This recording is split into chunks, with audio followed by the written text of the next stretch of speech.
Bapak Ketua, Wakil Ketua, dan anggota yang kami hormati, perkenankanlah terlebih dahulu kami menyampaikan bahwa anggota direksi yang hadir pada RDP Komisi 6 hari ini, saya perkenalkan di sebelah kiri saya, Direktur Keuangan dan Manajemen Risiko, Saudara Helmi Imam Satriono, dan di sebelah kirinya, Direktur Investasi, Saudara Jeffrey Haryadi Manula.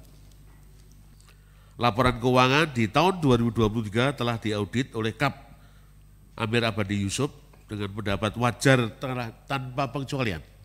Ini jauh lebih baik ketika di tahun 2020 itu sudah agak meningkat saat itu juga, tapi masih wajar dengan pengecualian. Kemudian hal yang mendasari permintaan PMN, karena langkah strategis yang telah dan akan dilakukan tersebut diperkirakan belum memberikan sustainability. Maka perseroan berencana untuk mengajukan PMN sebesar 3,61 triliun untuk APBN tahun 2025. Asabri ini setiap tahun ambil premi dari pensiun dari dari negara begitu terhadap pegawai-pegawai di di industri ketahanan begitu Pak. Nah tapi ketika salah investasi, kenapa harus kita yang menanggung begitu? Kenapa harus negara lagi yang menanggung? Minta tanggungan, minta ini dong kepada yang sudah melakukan salah investasi begitu Pak.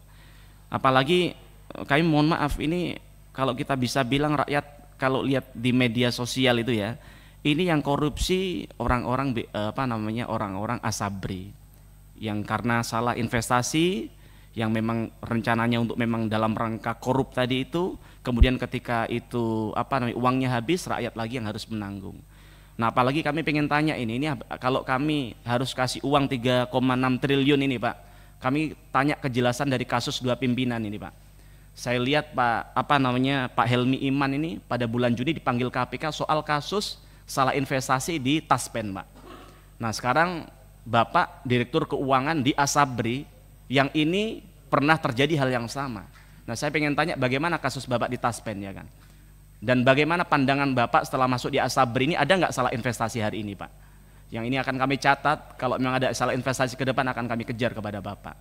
Begitu juga dengan Pak Dirut, setelah kami cek, tadi saat rapat saya cek Pak Dirut ini memang baru, saya terima kasih Bapak sudah mau masuk di Asabri yang tentu mengurai benang kusut di sini tidak mudah. Kalau Bapak bisa selesaikan ini, Bapak pahlawan. Tapi kami ingin tanya dulu, Bapak pernah diperiksa KPK? Kami tidak tahu hasilnya apa Pak, soal korupsi DOK waktu itu, waktu Bapak di BUMN sebelumnya. Nah, jangan sampai pimpinan, kalau ini nggak clear, menurut saya ditunda dulu pemberian PMN kepada mereka. Buat apa kita ngasih ke mereka nanti hilang-hilang lagi? Saya tadi sedih lihat daftar di nomor 9 ini.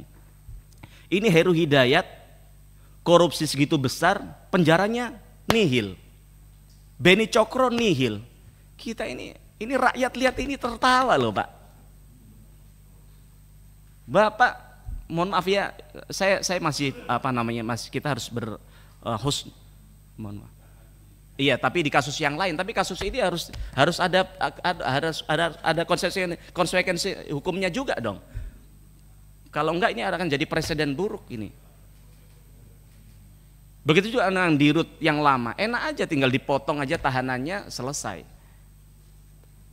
Tapi bagaimana dengan rakyat kami, duitnya mereka? Nah sekarang saya tanya Pak, misalnya tanpa PMN ini Pak, duitnya pensiunan ini sebenarnya yang akan pensiun di tahun 2024-2025 ini ada nggak Pak?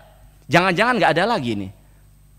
Kalau sampai nggak ada, duitnya para prajurit-prajurit yang sudah berperan besar terhadap ketahanan bangsa kita ini Pak, bisa chaos bangsa kita ini Pak. Maka harapan kami hati-hati, kami pengen tahu dulu kejelasan dari apa yang saya tanyakan tadi Pak.